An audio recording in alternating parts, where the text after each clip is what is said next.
राधे राधे, जय श्री कृष्णा। आपका मेरे इस चैनल में बहुत बहुत स्वागत है। दोस्तों, सनातन धर्म में पूर्णिमा तिथि का बहुत खास महत्व होता है। हिंदू पंचांग के अनुसार वैशाख माह के शुक्ल पक्ष की पूर्णिमा तिथि का व्रत 12 मई 2025 यानी कि सोमवार के दिन रखा जाएगा और इसी दिन देश भर में बुद्ध जयंती का पावन पर्व भी भक्तिभाव पूर्वक हर्षोल्लास के साथ मनाया जाएगा।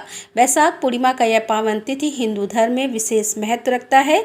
इस व्रत को धन और संतानदायक माना गया है। जो भी श्रद्धालु पूरे विधि विधान के साथ वैशाख पूर्णिमा के व्रत रखते हैं, उनकी सभी मनोकामनाएं भगवान विष्णु पूरा करते हैं।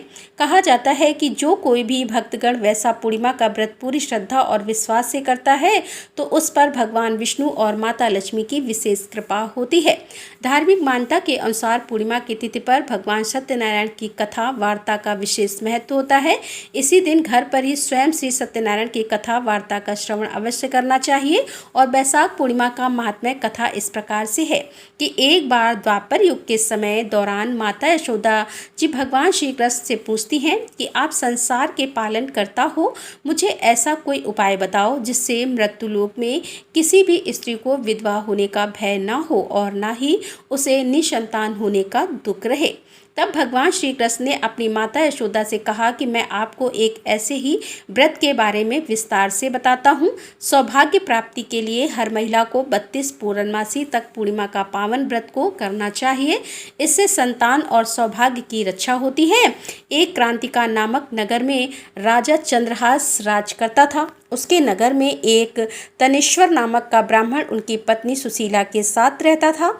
उनके घर में किसी प्रकार के धन संपत्ति की कोई कमी नहीं थी, लेकिन ब्राह्मण का कोई संतान न थी, जिसके कारण दोनों पति पत्नी बहुत दुखी रहते थे। एक बार उस नगर में एक साधु महात्मा पधारे, जो सभी घरों में भिक्षा मांगकर गंगा नदी के किनारे भोजन कर जीवन व्यतीत करते थे।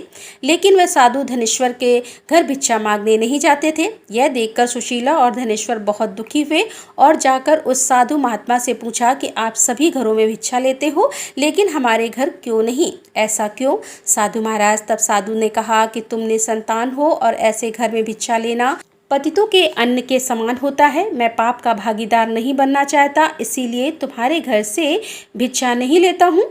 यह सुनकर धनेश्वर बहुत दुखी हो जाता है और साधु से पूछता है कि ऐसा कोई उपाय बताइए जिससे मुझे भी संतान सुख की प्राप्ति हो। तब साधु महात्मा ने उस दंपति को 16 दिन तक माँ काली की पूजा करने की सलाह दिया, जिसके बाद धनेश्वर और उसकी पत्नी ने ऐसा ही किया। दंपति की आराधना से प्रसन्न होकर माँ काली प्रकट हुई और सुशीला को गर्भवती होने का वरदान दिया और कहा कि प्रत्येक पूर्णिमा को दीपक जलाएं। ऐसे ही सभी पूर्णिमा को दीपक की संख्या बढ़ती जाना है जब तक 32 दीपक न हो जाए। माता के आशीर्वाद के फलस्वरूप सुशीला गर्भवती हुई। काली माता के कहे अनुसार वह दीपक जलाती रही।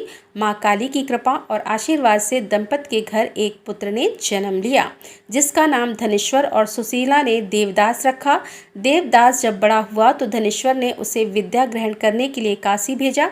काशी में देवदास के साथ एक अजीब दुर्घटना घटी, जिसके कारण धोखे से देवदास का विवाह हो गया। जब देवदास ने बताया कि वह अल्प आयु में है, फिर भी उसका विवाह जबरदस्ती करवा दिया गया। कुछ समय बाद जब काल देवदास के प्राण लेने आया तो काल देवदास का प्राण नहीं ले पाया। तब काल ने यमराज से कहा कि वह देवदास के प्राण लेने में असमर्थ है, जिसके पश्चात यमराज ने इसके पीछे का कारण जानने के लिए भगवान शिव और माता पार्वती के पास गया। तब माँ पार्वती ने माता काली के वरदान के वृतांत को सुनाया और कहा कि ब्राह्मण दंपति ने पूर्णिमा व्रत रखा था, इसीलिए काल देवदास का कुछ बिगाड़ नहीं पाया। तभी से कहा जाता है कि पूर्णिमा के दिन व्रत करने से काल से मुक्ति मिलती है और भगवान सभी की मनोकामनाएं पूर्ण करते हैं। इसीलिए वैसा पूर्णिमा का व्रत भगवान बुद्ध, भगवान विष्णु और माता लक्ष्मी की पूजा के लिए महत्वपूर्ण है। यह व्रत पुत्र प्राप्ति, धन प्राप्ति और मोक्ष प्राप्ति के लिए भी लाभदायक माना जाता है। आपको यह मेरी वीडियो अच्छी लगी हो तो मेरे चैनल को लाइक, शेयर, कमेंट, सब्सक्राइब करें और बेल आइकन को दबाना ना भूलें। राधे राधे, जय श्री कृष्णा, हर हर महादेव, जय भोलेनाथ।